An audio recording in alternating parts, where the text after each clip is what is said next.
అందరికీ నమస్కారాలు. నా పేరు సారా. నేను రెయిన్బో పాఠశాలలో 5వ తరగతి చదువుతున్నాను.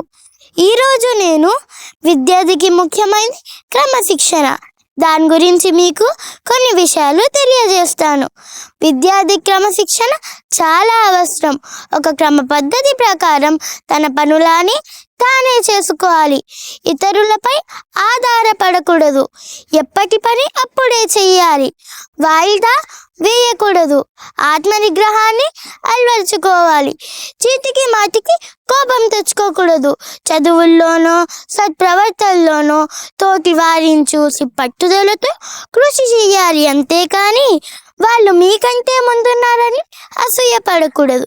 మీకంటే ముందున్న వారి పట్ల అసూయ కూడనట్లే మీకంటే వెనుకబడిన వారి పట్ల చులకన భావం కూడా ఉండకూడదు. విద్యార్థులు ఆత్మనిగ్రహాన్ని అలవర్చుకోవాలి.